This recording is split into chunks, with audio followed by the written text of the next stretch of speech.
Can you believe it's been 3 years since we reviewed one of JBL's flagship soundbars? And a lot can change in 3 years, so let's see if JBL's new soundbar, the 1300X, rises to the occasion.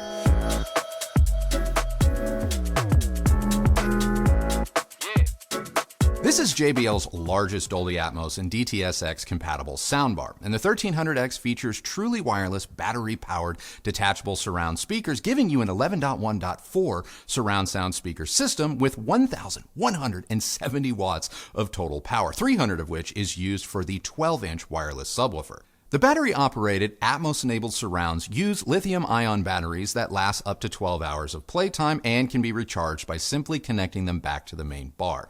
You can even use the surrounds as a separate Bluetooth set of speakers. The 1300X has a reported frequency response of 33 Hz to 20 kHz, which on paper means it's not a full-range home theater setup, but stick with me because while 33 Hz isn't 20, you wouldn't know it given the subwoofer's output, but I'm getting ahead of myself. The JBL has 3 HDMI inputs, one of which supports eARC, but all support 4K with Dolby Vision and HDR10 pass-through.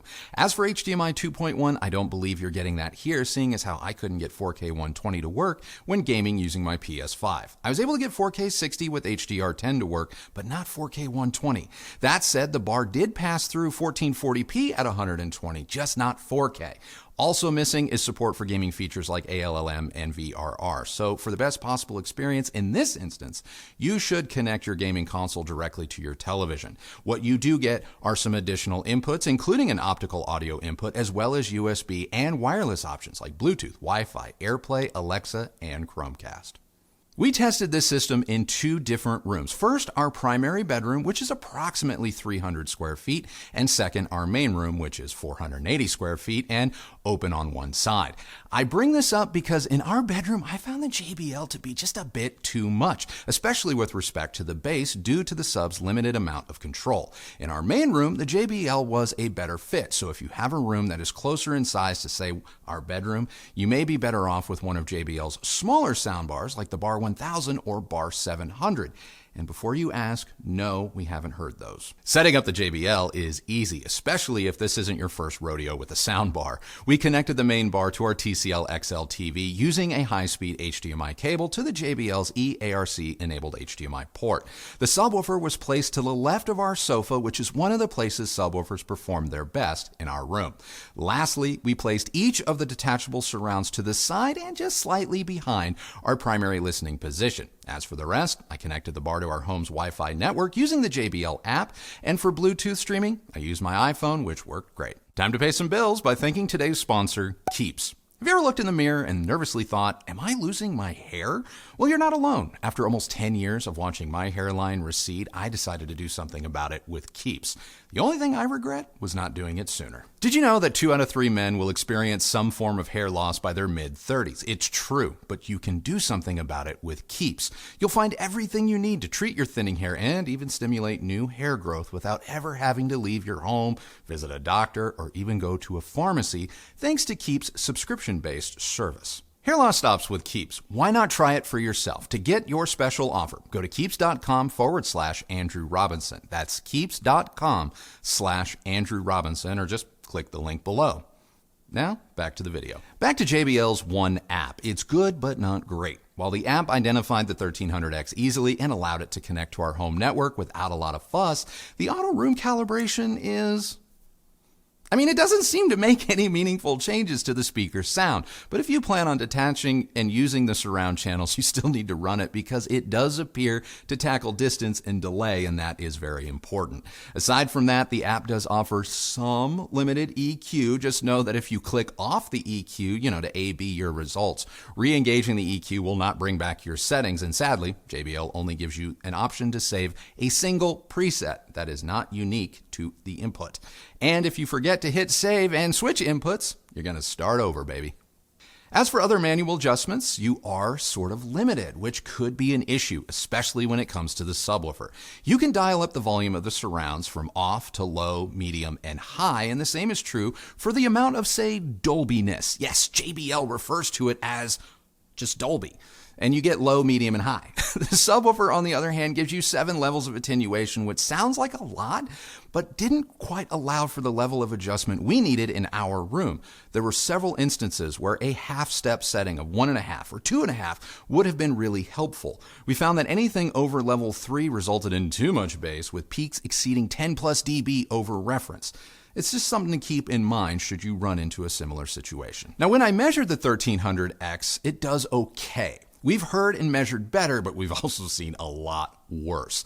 When it comes to the bar's output, the one thing JBL isn't doing is misleading customers, especially in the bass department. The sub hit just below 30 Hertz in our room easily. There is a bit of a bump in energy where the sub crosses over with the rest of the speakers, which lends some impact to lower mid-bass and bass notes, making the JBL a lot of fun when watching action films, but it does color or alter the timbre of some artists when listening to music. The mid-range is mostly linear, so intelligibility, at least to me, was good, and there's a subtle roll-off up top that keeps the bar's top end detailed, but not fatiguing. Measurements aside, let's talk about sound quality. Let's get music out of the way. I don't like this bar for music, with or without the surrounds attached. Keeping the speakers attached to the bar does provide necessary width to its soundstage, but on the whole, for whatever reason, this bar just doesn't really know what to do with a true stereo signal.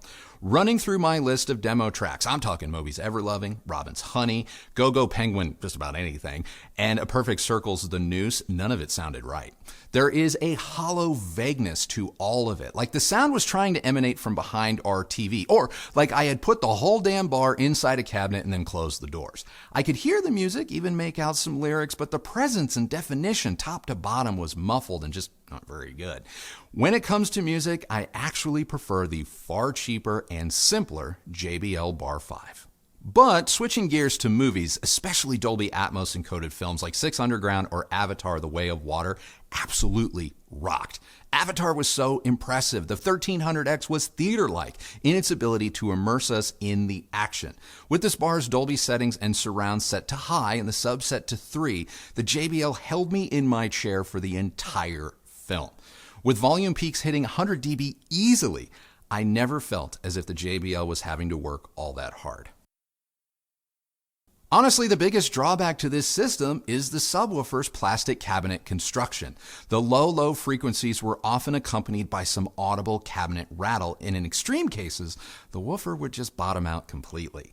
If I dialed back the volume or turned the sub down to a level of, say, 2, this happened less frequently without too much sacrifice in the bass, but if you know you're one who takes everything to the limit, the sub may cry uncle before you do.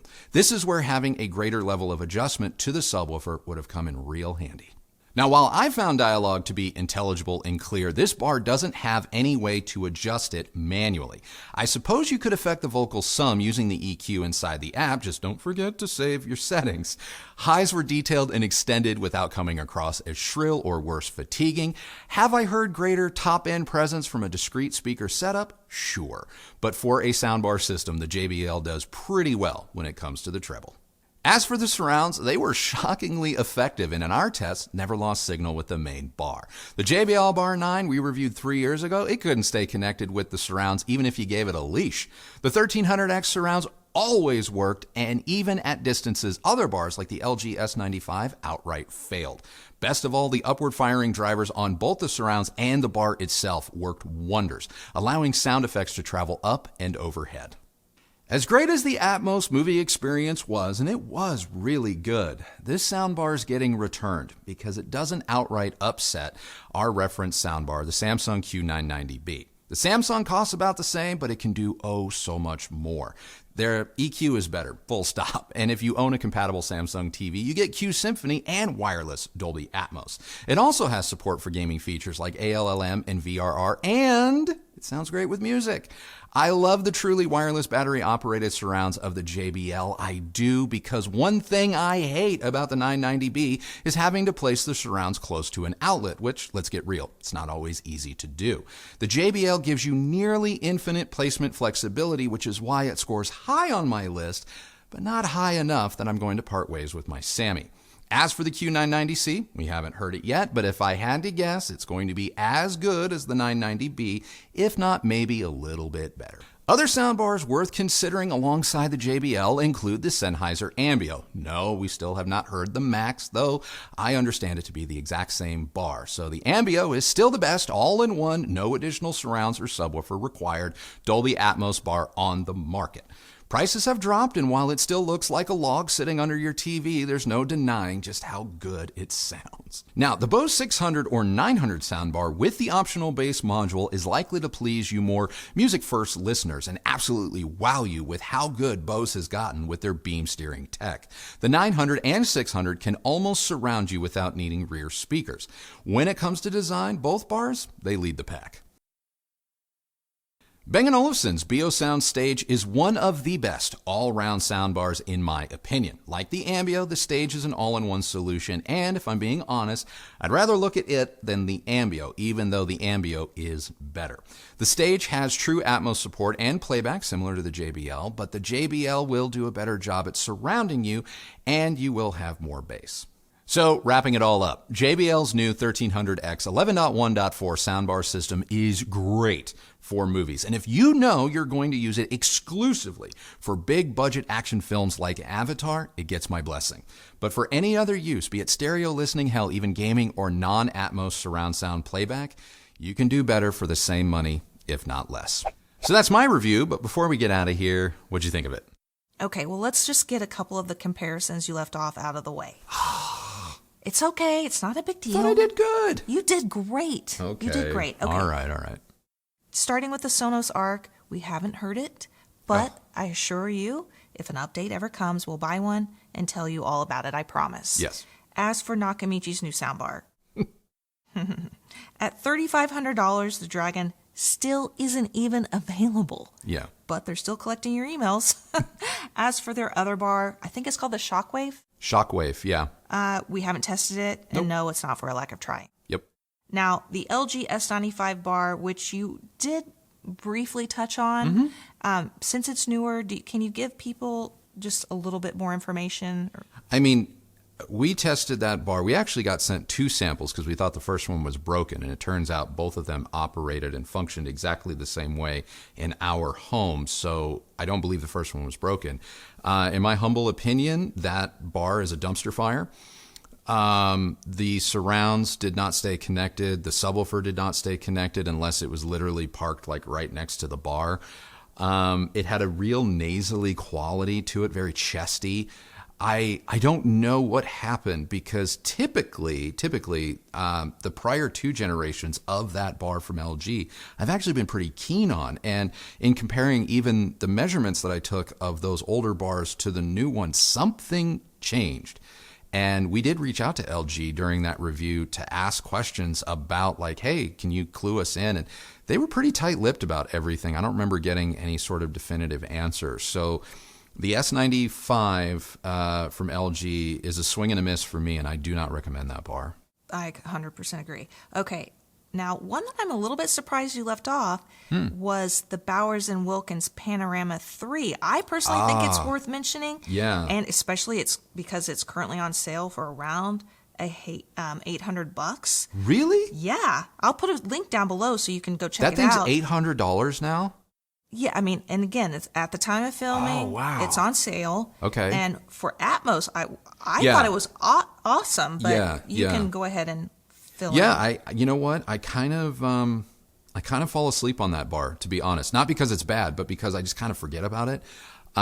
We reviewed it at a time that we kind of had a lot of sound bars, and it was such a headache dealing with the DVLA, and we kind of did the Panorama and the DVLA at the same time that for me, the DVLA overshadowed the Panorama, but for the pain in the butt quota, not because it was just so much more amazing. The Panorama 3 for Dolby Atmos content and some stereo is phenomenal. It's absolutely phenomenal. It's all in one bar.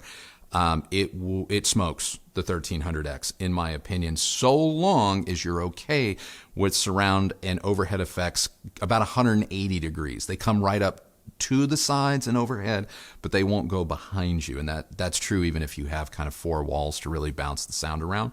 But for an all-in-one bar at $800, if that's the current sale price when you see this, That definitely gets bumped up on the list. It's beautiful, very well made. And like I said, for Atmos content, for an easy kind of set it and forget it bar, it's one of the better ones. I thought it sounded really good with music when you used one of the Atmos mixes. Yeah, Atmos music was great. Yeah, and I know that there are some tracks, especially earlier released Atmos mixes, were kind of terrible, but they have gotten mildly. They have gotten a lot better. They have, and this was one of the things that the Panorama did really well. Yeah, I really liked it. We may have been a little bit hard on it at the time of the review, but now that we've heard other things, it's like, wait a minute, maybe that thing wasn't so bad. Look, anyway, it wasn't. It wasn't that it. I don't think we were hard on it at the time. If I'm not mistaken, it had a higher price point. It did, and there were some things at the more premium price point that they were asking that I felt it needed or should have had. Had this thing come out at $799 or $899 or whatever it is now, not to say that we would have gone easier on it, but it puts things in a better perspective. And because we just did this review, you know they're going to ask, what about the JBL versus the KLIPSCH 7s? Oh. Yeah, because we literally had them set up next to each other. Like I said, if you're going to be an all-movie first person, and if you're going to be a big blockbuster boom boom action movie person, to quote my girl, the JBL is a lot of fun. It's a lot of fun, but I'm not going to lie, you're probably going to get more universal mileage out of the 7s and even the 9s, even for movies. I say that because not every film, even mixed in Atmos, is, glorious. And a lot of movies, especially ones that you may want to go back to and revisit from time to time because of nostalgia, maybe in 5.1 or they may be even in stereo still. And in those instances, a KLIPSCH, the 7s or the 9s with a sub it's just going to be a better, more universal option. As for my feelings about the JBL, I think that we're pretty much on the same page. That's like 3 for 3 Yeah, now. I know. Well, it's so weird. Like, we don't disagree all that often. I know people think that. Don't tell the comments that. I know. As for big action films, I thought it was fantastic. Yeah. But music was just weird. So weird. So weird. Like, what the F? I don't know what happened. And, listen, guys, I am not one of these people who typically buys into the notion that something can somehow be great for one thing, but awful for the other. Mm-hmm. But, this is one example where, like you said, what the heck? Yeah. For dialogue intelligibility, okay. I thought it was okay, but it wasn't the best I've ever experienced. Okay. And, we actually joked about starting to keep track of how many, what did they say?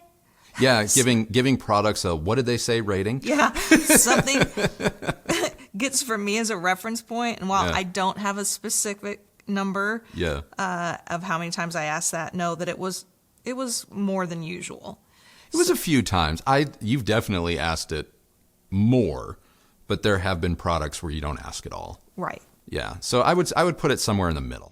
If you are like Andrew and you never find yourself struggling to understand actors' dialogue because he has irritatingly perfect hearing, you'll probably be okay. But if you're like me, I think you would be happier with something else like the Samsung. Yeah. Anyway, those are my PSAs for today. Okay. I'm done. You're done? All right, guys. That was now our review of JBL's flagship 1300X 11.1.4 Dolby Atmos soundbar system. What do you guys think? Let us know down in the comments below. And while you're down there, question of the day for you, pretty easy.